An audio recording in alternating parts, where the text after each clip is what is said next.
Carey, I could see the PowerPoint presentation. Is it going to be, did you take it off and then you'll put it back up? Okay. All right. I just knew you were working with multiple monitors. So yes.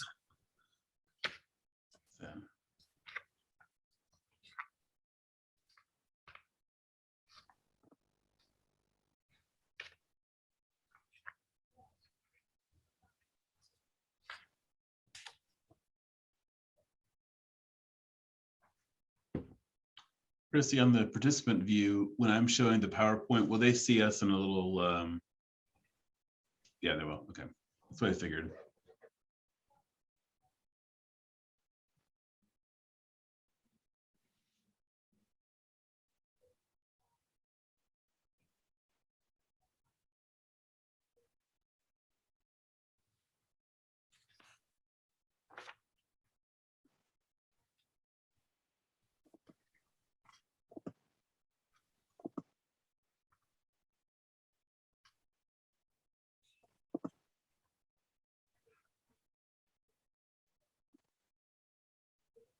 And also, the live stream is recorded automatically.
Okay, Carey and Jeremy, it is 10 o'clock, so we're going to get started. I'm going to turn it over to you guys. Okay, great. Thank you, Christy. I'm going to go ahead and start our PowerPoint. And hopefully we are.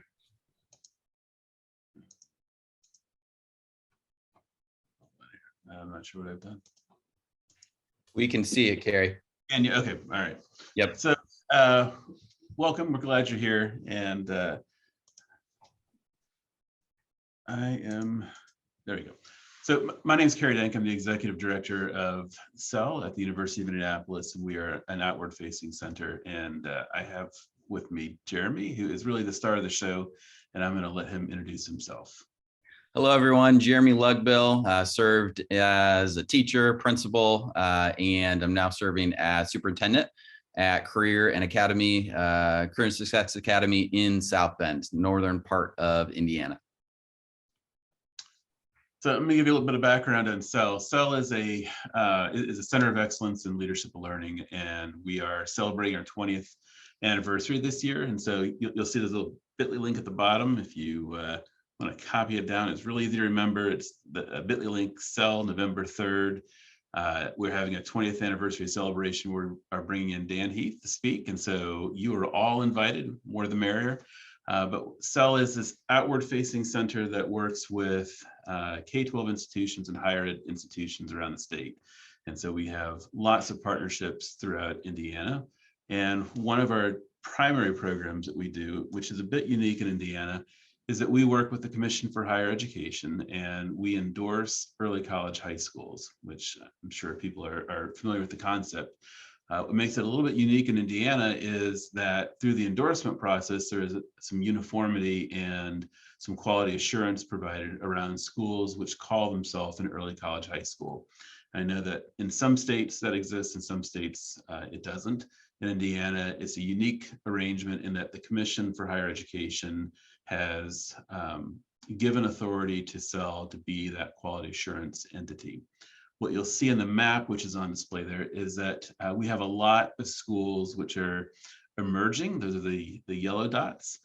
We have a program that we're currently implementing with the U.S. Department of Education around spreading early college programming into rural parts of the state, because historically we had large majority of our schools were in urban and suburban areas that were endorsed early college high schools. But one of the schools which recently became endorsed was the Career Academy in South Bend, which is an urban area, and the Career Academy is a public charter school. And during the endorsement process, as we toured the school and verified the work that was going on there, I told Jeremy that the work he's doing is really unique in a number of ways. And it's a story that is worth telling, because I think that there are a number of lessons which can be learned from how they have reimagined how a dual credit, academic dual credit can live right side by side with career preparation. And they have the unique opportunity here in that as a charter school, they imagined how this school would be substantially different. And so with that, I'm going to kick it over to Jeremy and let him talk a bit about his school and how it differs from a traditional school. Thanks, Carey. Yeah, thank you everyone for having us and giving us the chance to share about our school. We are extremely excited about what's going on here in South Bend. You know, educators, whether you're in K-12, post-secondary, everybody is in it for kids. And we just feel that we are really providing opportunities for students. And we've got some unique things, like Carey mentioned, going on. So thank you for having us. Just to give some context, so our school board founder, about 13 years ago, started working with local school districts. He had been in business for many years, and he was starting to have a lot of the same conversations with community organizations, businesses in South Bend around our students coming out of the K-12 atmosphere and just lacking some skills and lacking there being a gap between what businesses, what post-secondary was needing in our students. And so he started working with different schools in the area. And if you know, I know Mr. Garitoni, he has one speed, and that speed is very quick. He likes to move. And so after a couple years of being in the space, he decided to open up his own school. And so that has become Career Academy and Success Academy with the whole mission of empowering our kids to be ready to be successful after they graduate. And so, Carey, if you want to go to that next slide, the high demand, high wage jobs of the future are all in, data science, information technology. We are a STEM school here at Career Academy in South Bend.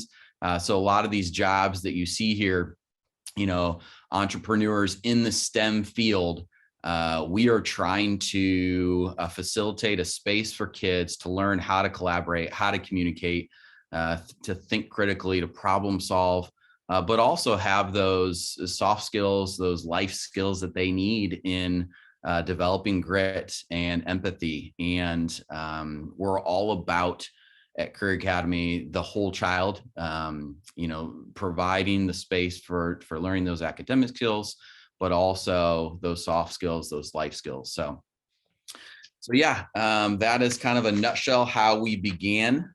Carey, if you want to go to the next slide. Our overview, the demographics of our school here in South Bend. We're a small urban district. We have about 1,400 students in our district. And so we have a K-5 building, kindergarten through 5th grade, called Success Academy. And then we also have a grade 6 through 12 space. We share the middle and the high school are in one building together. We are a Title I building, so we receive federal funds for our students. We are 60% economically disadvantaged. The families, the students that we are serving are 60% economically disadvantaged. We have a special needs population of about a quarter of our students, so 25% of our entire population, is special needs. Demographics wise, we're about 40% African American, 45% Caucasian, about 10% Hispanic, and 5% multiracial. We are a STEM focused school. So Project Lead the Way, we offer our course offerings, are approved and our teachers are trained in Project Lead the Way. We focus on science, technology, engineering, math courses. We are also project based. And so we believe that students learn by doing. We believe that, contrary to a sit and get type of, students are all in rows and they listen to the teacher and the teacher's the beholder of all the information. We believe that students need to be up talking to each other, that they need to be working in groups, solving problems together. And so a lot of our courses are designed around that project, based model. We also believe that entrepreneurship, is a way out of poverty. And it's a way to really inspire students to get into something that they really enjoy doing. And so we're teaching daily, we're teaching mindsets around entrepreneurship. And that's also a big piece of the fabric that our school, bases its curriculum and its instruction on. We're one-to-one, so every single teacher and student has a device. We are a Microsoft operating system. And so our students, a lot of the career and tech ed programming requires the Microsoft side. And so all of our students have Asus laptops, brand new this year. And that technology is a big part of what we do. We offer 6 pathways. And so to give some context around the pathways, that term, the state of Indiana for K-12 several years back designed a system where instead of students just passing an exam in order to graduate, the state of Indiana state board designed a pathway program where students are engaged in starting from middle school. They start to experiment and dabble in different pathways. A pathway could be a business pathway. Pathway could be engineering. We offer 6. So engineering, computer science, machining, welding, health science, the health sciences. And so students pick one of those pathways that then they take courses in, and that serves as their graduation path.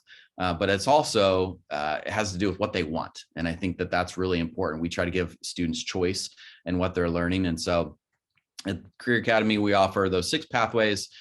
The thing that Carey talked about that makes us unique is that not only do we have the career and tech ed, those pathways for our kids, but under one building in our school, we also have the traditional early college academic programming. So students are earning dual credits every day. They have the ability to earn and work in career and tech ed, but also earn dual credits. So our driving force for our building, and specifically early college, our goal is for 100% of our graduates are either going to earn the Indiana College Core, which is a block of 30 dual credits that is transferable to any Indiana university or college that the universities, have agreed upon. So every single kid is going to either earn that Indiana College Core, that block of 30, or they're going to go the pathway route and they're going to, be a welder. They're going to be in computer science or health sciences, earn their CNA,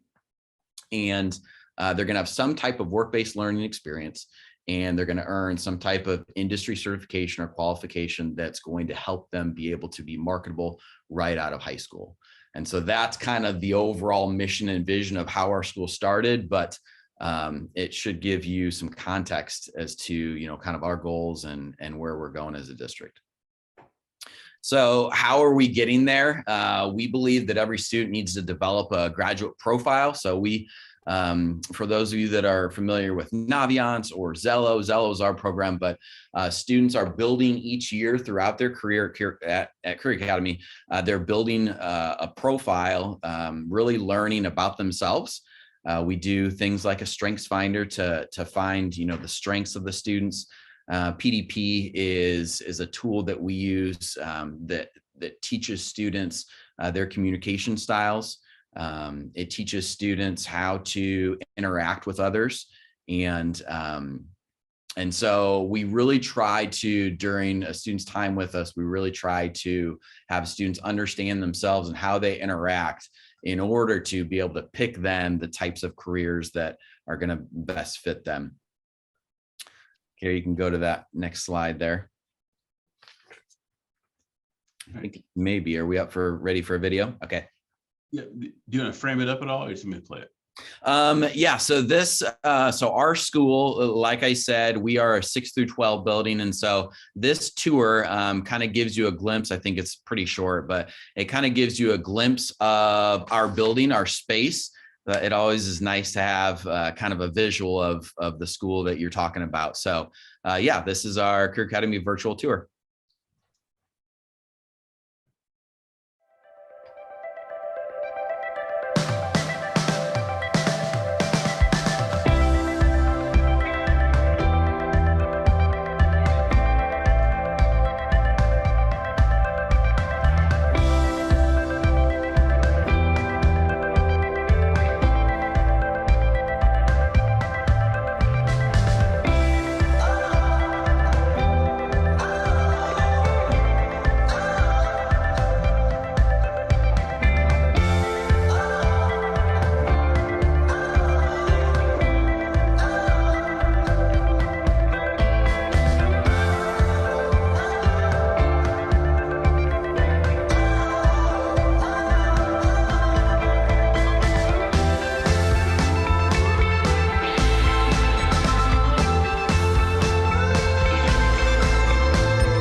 So that's our space. Again, we're super excited about what's going on every day in our building. And you can hopefully see in the faces of our teachers and our students that same energy and that same excitement. So our journey to early college, back in 2014-15, we started with random acts of dual credits. We were just picking and choosing classes. Hey, this seems like a cool class. Hey, we think our students would like this. And so students were graduating with some dual credit, which is great.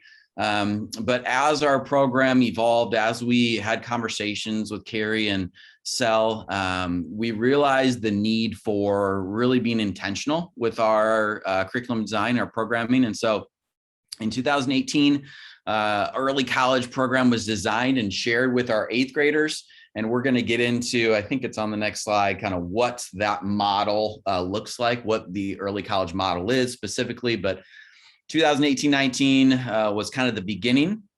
2019-20 was our first year of programming, where we were taking the 8 core principles of early college and really diving into each of them and making decisions around, okay, what does this look like for us in South Bend in a district of 1,400 students with our jobs that we have in the South Bend region? You know, what are the high demand, high wage positions that we want to be able to fill that gap and get students prepared and ready for, you know, to earn those qualifications, certifications, to go to the Ivy Techs, to go to the 4-year institutions, Notre Dame and Marion.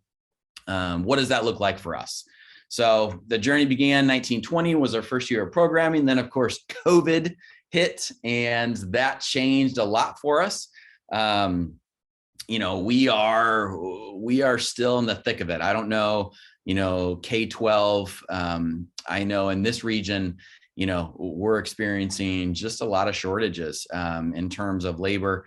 Our principal the other day, last week, our principal was running the cash register in the cafeteria because our food service contract, that group, their managers were serving food in the lunch lines.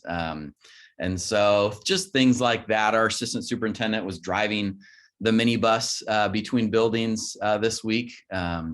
We're short on substitute teachers, and so our dean of students has got multiple classes that she's covering. So we're just experiencing quite a bit still of shortages that we are making the best of. But definitely COVID has put a wrinkle into our early college programming and just what we're doing. And so with all that being said, last spring, we were still able to have Carey and his team come up, I guess, to South Bend. And we put together kind of a portfolio of all the different things that are a part of our early college program. And they, read through that, looked at our data, and then made a trip up to South Bend in the spring to visit our school and meet with teachers and meet with students and meet with parents and essentially validate, the work that the school has been doing. And so I think our next slide is we'll go ahead and get into, Carey, what early college is all about. Yeah, so knowing we have people from all across the country, early college, I know, can look different from one state to the next. In Indiana, as I mentioned, we've unified that so that there is a certain amount of cohesion around what does an early college high school look like in the state of Indiana. And so when we go in to endorse a school, we're looking at are these principles we have on the PowerPoint of early college and making sure that the intended elements of that is evident not just in the planning but also in the practice. And so kind of working through these, the targeted school or targeted student population in the school is probably one of the most important aspects from our vantage point, in that what we want to avoid is schools going in and targeting those kids who are already likely going to college and only serving that select group. What we'll spend a lot of time working with school leaders around is understanding the middle of the pack, those kids who have potential to go to college, but would be first generation, oftentimes minority students, and on free or reduced lunch. Statistically, those are the student population groups that things just don't work out for them and they don't land in college when they had that potential. And so targeting the right group of students so that what we end up doing in any particular school is expanding the number of students who have access to college. Along with this then is having a plan of study. And one of the things which is unique in Indiana is that we have had a lot of support from our legislature around helping to streamline dual credit courses so that if a student wants to go to the University of Indianapolis or wants to go to IU or Purdue or any number of schools around the state, the core set of general ed classes is uniform, and a student won't get caught by taking an algebra class that won't apply to a particular school. There's some exceptions to that with private schools, but generally, at all public institutions, it's required through state law that they accept these Indiana college core classes as core curricula. And then most of our private institutions have come alongside and complied with that as well. The other bit is staffing and leadership. One of the things that we really work with schools to understand is that to implement an early college program, it takes a team approach. It is not something that a few teachers in the junior, senior grades can implement. It needs support from your administration. It needs an awful lot of support from your school counselor. And in most cases, you need a really robust and healthy program that supports students, which I think Jeremy's been talking about a little bit, but that has to have some leadership support so that can happen, not just in the ninth and 10th grade, but also kind of pushing down into your middle school so that you have kids who are being prepped and understand what an early college is. And then lastly, having collaboration and partnerships. It is a critical element that you have a higher ed partner that views the delivery of dual credit in your school as their problem too, that this is a partnership, and that the management of teachers and the delivery of the instruction is a joint effort. In most cases with early college high schools, there are high school teachers which are delivering the dual credit courses. And so there is a propensity for the high school teacher to not fully understand the level of rigor that has to occur from the higher ed side. And so that partnership between the higher ed institution and the K-12 is vitally important. And then we also work with schools to understand how do you make sure that you understand what the demands and needs are with businesses within your community, so that the efforts that you do to support students in their academic endeavor can relate to jobs at which they're likely going to be trying to qualify for either after high school or after their post-secondary endeavor, whether it's college or whether that's some kind of a job training program. So Jeremy, I'll let you kind of work through the rest of them. Sure. Yep. So fifth principle, rigorous instruction, preparing students to handle the challenges that they're going to face in college. And so, our dual credit coursework that our students are taking is not your typical high school. They're not your typical high school classes. The teachers are credentialed. The expectations in those classes, is that college level, because we all know, and in the state of Indiana, we're really starting to look at, attrition rates and, the need for remediation in college. We all know that, we can have this fancy program, but if our kids aren't ready for college at the end of the day, it's not going to go well, once they leave us. And so the rigor is definitely built into our curriculum, our sequence, and our instruction. And so that is a big part of what we do. The college going culture, creating that sense of place for our early college students. We're taking college field trips where each grade level, so in grade 9, students are going to these 2 colleges. In grade 10, students are going to, Notre Dame and Holy Cross. In grades 11, students are going to, down to Indy. They're going to see Butler and Marion. And then their senior year, they're going to see a couple other schools. And so we place a big emphasis on making sure that our students are seeing what it's like to be on campus. We've got several partnerships with local universities where our students are actually going to Ivy Tech, and they're using, for example, our machining students, our machining 2 and 3 students. They're leaving for part of the day, and they're going over to Ivy Tech to use the labs and to use the machinery at Ivy Tech. And they're working with college professors. They're working with individuals that are typically teaching college students. We've got a group of future teachers that are working with Holy Cross, and they're going and actually taking classes, at Holy Cross for part of the day. And then they're also working, these are high school students, they're working then at our elementary school. I was over there this week, and Anthony, is teaching some kindergartners alongside of one of our kindergarten teachers. So that college going culture is a big part of early college for us. Supports for student success. This is a big one. This is a really big one because, again, you can throw challenging material, and assign papers to students and extended learning.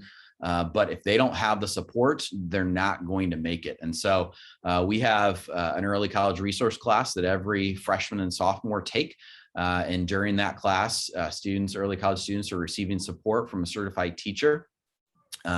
We have several partnerships, for example, Boys and Girls Club in St. Joe County. The state they've earned a grant through the state of Indiana, and they have been a fantastic partner, again, getting us through COVID and the additional challenges that our students are facing, where after school students are able to receive additional math and ELA, English language arts support. They are working on entrepreneurial mindsets with our kids. They're working on leadership skills. And so the additional time, again, that they are spending with our kids is another support that has been big for us, especially during the pandemic.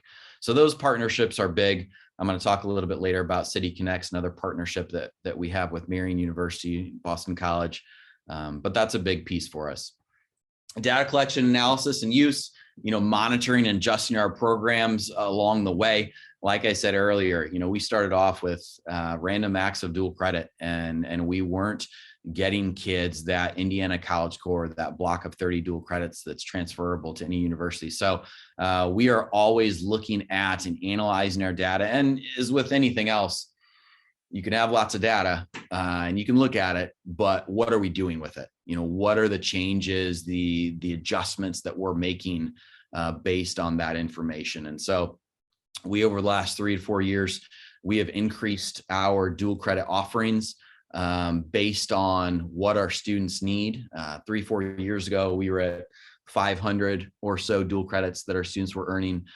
This year, we're projected to have our students earn over 2,000 dual credits. And, last year we had 15, 16 students earn that Indiana College Core. We're projected to double that and have over 30 students earn that block of 30 dual credits. And that's based on, again, looking at our data, looking at what our kids need and making adjustments. So those are our 8 principles of early college. Carey, if you want to go to the next slide.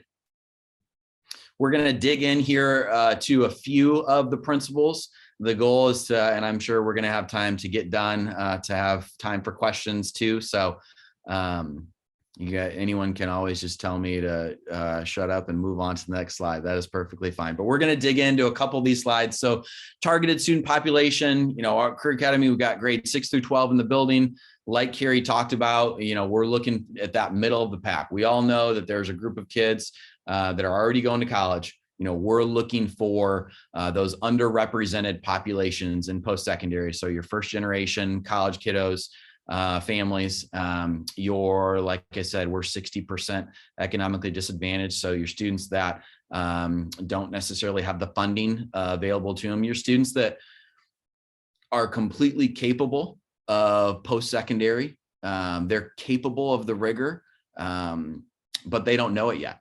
They maybe haven't been pushed. They maybe haven't been told that, hey, you're smart and you can do this. Take a dual credit class, try it. And so those are the kids that we're really going after. One of the strategies we use to funnel more students into post-secondary is signing up all of our 8th graders, whether you're, a student with special needs, whether you're a student, a high flyer, whether you're, a pathway kid, it doesn't matter. All students sign up in 8th grade with a C number. So that's Ivy Tech's, onboarding process essentially. And so all students are in the system as 8th graders. And then the way that we design our career and tech ed, our pathways, is that we have all of our 8th graders, one day we take of the year, and they tour each of the different pathways. So our engineering pathway, computer science pathway, our health sciences, our future nurses and CNAs and MAs, all of our 8th graders tour our building. They're meeting with teachers. Teachers are showing off their projects that they're creating in their pathway. And then our 8th graders pick 2 pathways that they're interested in, whether that's welding, machining, whatever it is. And then their freshman year, they've already signed up for dual credit with Ivy Tech. They're ready to go. There's a class that Ivy Tech offers. It's IVYT 111. It's essentially a class to get students ready for college. So executive functioning skills, what is it like to be on college campuses, guest speakers of what college is like. And so all of our students take that class. We call it Preparing for College and Careers at the high school level, but the dual credit is they're earning 1 dual credit through Ivy Tech's program for that IVYT 111. So we're trying to expose those kids to anything college so that then, as they become sophomores and juniors and seniors, they've already had an experience, and they're all earning a dual credit, out of the gate. So that is that. We test our students in elementary school to identify potential kids. AP Potential Tool is another tool that we use, PSAT, to look at students that, again, may not know that they can do college, but they can. These are the kids that may be your troublemakers.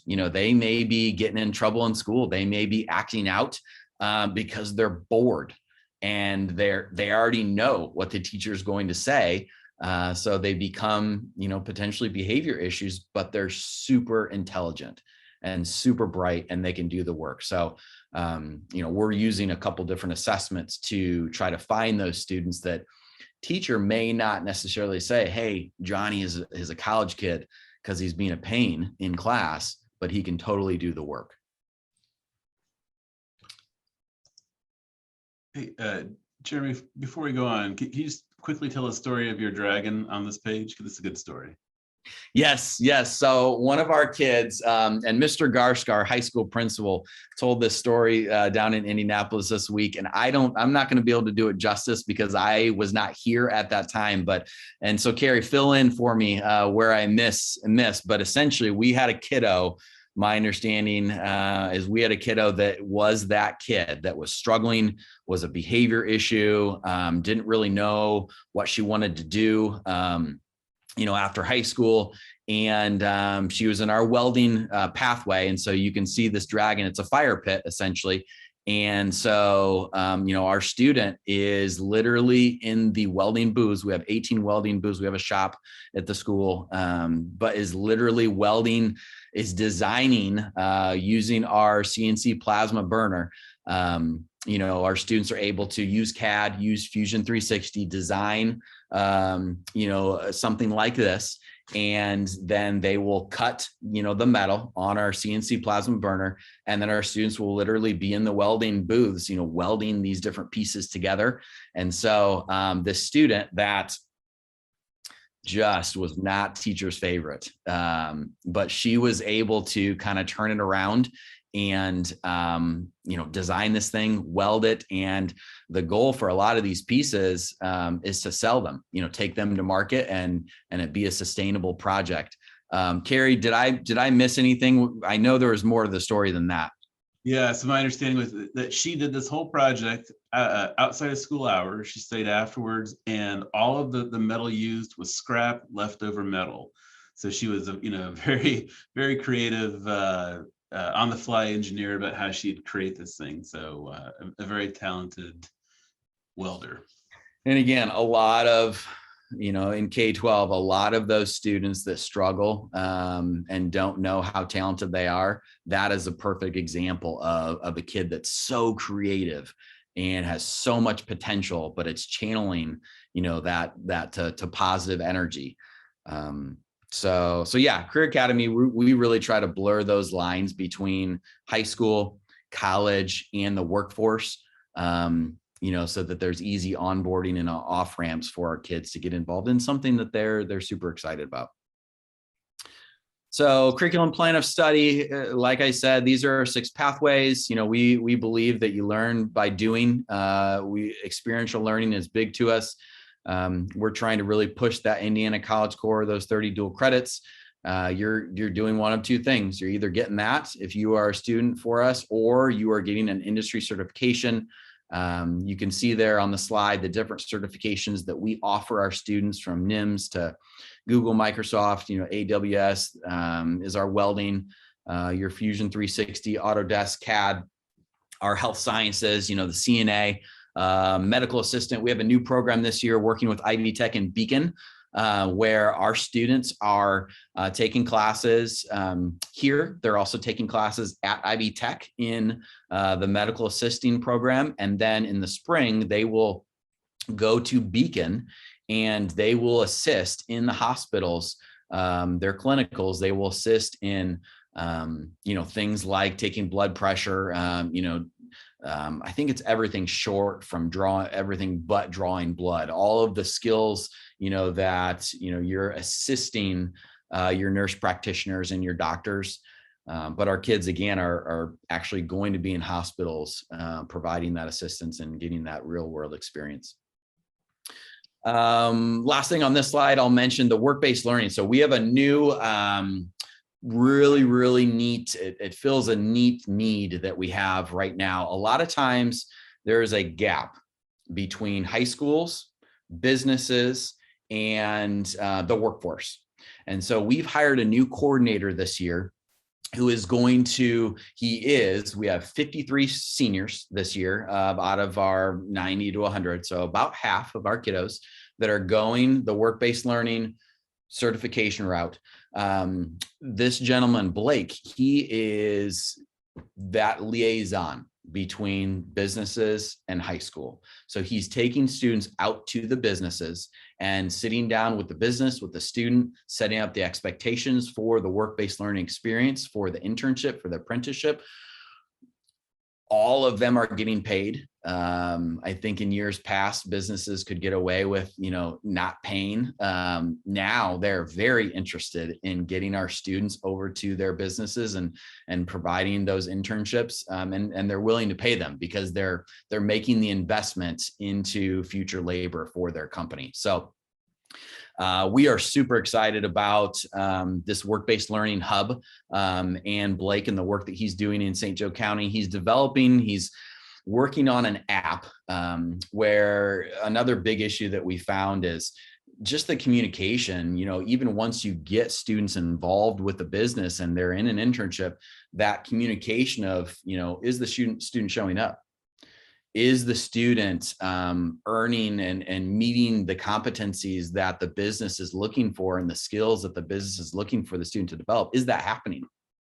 So Blake is working with developer an app that is going to essentially track our students' work in their internship, and it's going to allow with the technology now, so all students have their cell phones, right? And when students get to their business, get to their internship, it's going to automatically start tracking attendance.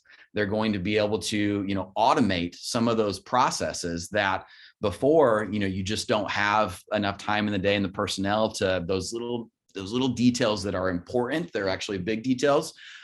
He is working to kind of streamline those processes, and this application is really going to help us track our data as to, is the student meeting the expectations and developing the competencies that the business is looking for, and is the student showing up and getting done what the student needs to get done. So we are very excited about our work-based learning hub and the work that Blake is doing.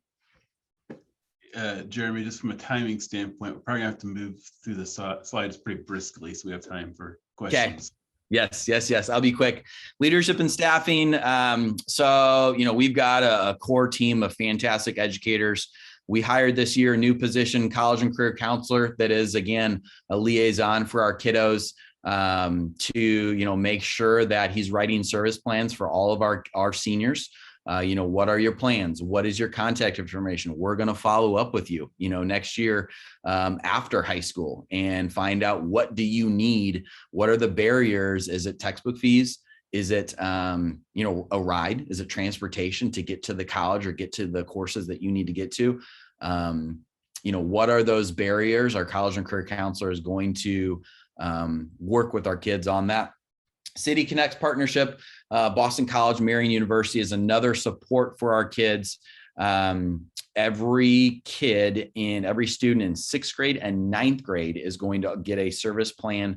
Our MSW, our counselors, our social workers will be working with our kids to make sure, again, that their social emotional learning, those needs are being taken care of.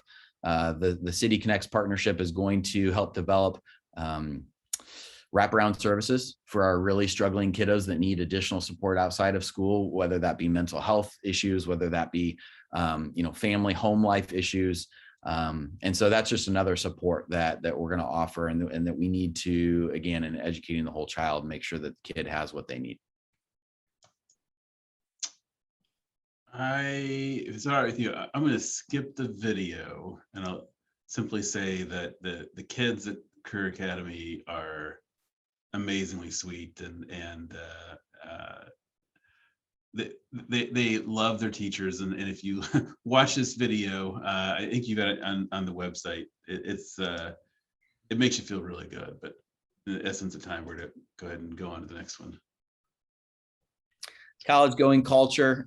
So this is big, again, exposing our kids to college. We're posting acceptance letters on bulletin boards. We're designing field trips. I talked about Zello already. In our advisory period, we're exposing kids to potential schools that they want to go to. We're also developing partnerships with universities. So one of the neat things, new programs this year, we developed a program with the University of Notre Dame, where for our students of color and interested in entrepreneurship, our Notre Dame is funding. It's a direct admissions program for our students, and they are funding these students' educations. And we are extremely excited. Last year was our first couple kids. The picture here is of Faith. And, she's one of our top performers, great personality, has all of the tools necessary to be successful.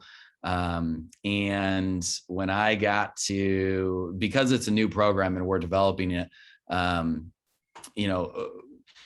it was kind of last minute in the sense that eventually we want to get to where freshmen are doing these things that are potential Notre Dame direct admit students. Sophomores are doing these things, and there's steps and there's programming at each level. Well, because it's new, we're not quite there yet, but still Notre Dame graciously, generously, is providing this avenue for two of our kids last year. Andreas was one, Faith is the other. And I got to one day call Faith's parents and get on the phone with them and tell them that their daughter has been accepted into Notre Dame and will be finances are being taken care of by the university. And it was an extremely emotional phone call, one of my favorite moments of the year last year, because of just the opportunity. And Faith she's going to do big things, and she's worked hard. But just those partnerships with universities and our students, is it's a perk to my job as principal last year. So, Jeremy, we probably have about 1 minute left. Okay. All right. So programming, early college, we have block scheduling, 90-minute classes. Again, the unique thing about our school is that we've got both career and tech ed and your traditional dual credit courses all within the same building. We're able to do, this year we did a project-based cross-curricular course, dual credits with United States history and English 11, 2 credentialed certified dual credit teachers are teaching using projects, and students are getting dual credit and high school credit, college credit and high school credit for United States history and English 11. So we're pretty excited about that. Okay. I'm gonna leave a little bit of time for us to have any question and answer periods. I think we've got about 4 minutes left. So I don't know, Chrissy or Isaac, if we have had any questions. So there's one question. It says, what qualifications are required in Indiana for dual credit credentialing? That's the only question we have so far. Okay, all right. Well, while I'm answering, I'll give time for other people to get their questions ready. So Indiana is an HLC state. And so if you're familiar with the changes that HLC made, high school, the instructor needs to have 18 content hours in the area which they are going to deliver instruction, in addition to having a master's degree. And so in Indiana, this has posed a real problem because teachers have historically gotten a master's in curriculum instruction or school leadership, not in their content area. And so our program is actually working to help close the gap in partnership with a number of higher ed institutions around the state, and that we are providing 18 hours of paid graduate credit to high school teachers who are instructors in dual credit, because we have a looming deadline from HLC to try to close that gap. It's certainly going to be good for instruction, but it has been a very heavy lift in the state to get the teachers prepped.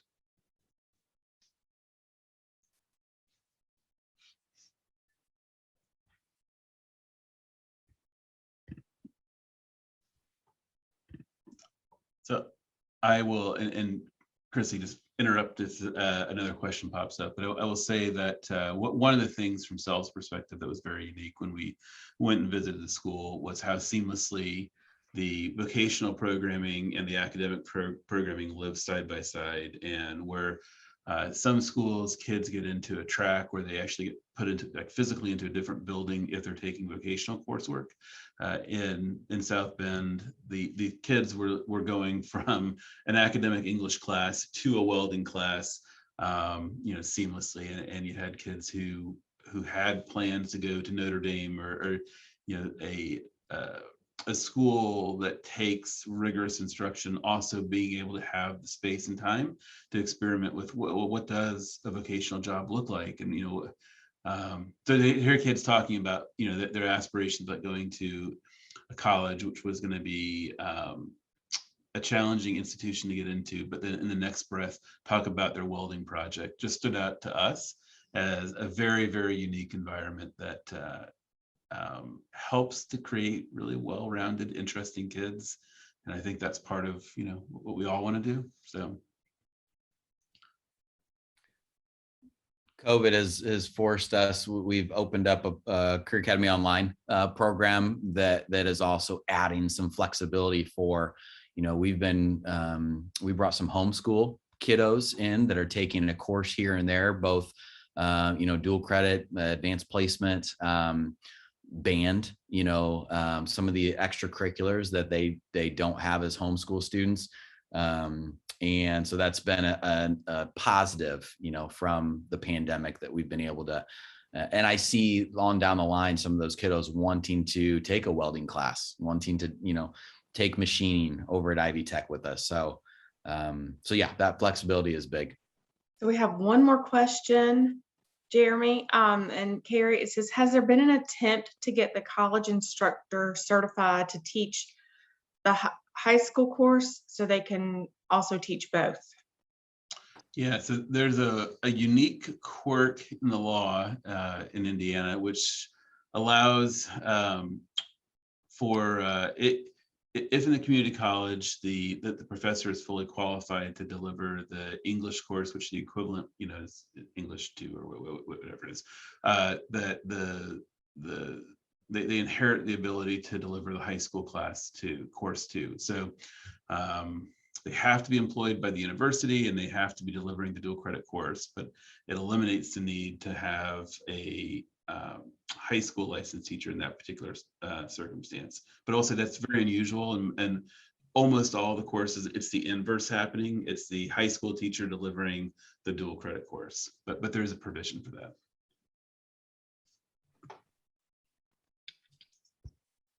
Okay, well, thank you both for being here today and sharing with us. Our time is up, and I know that the chat closed.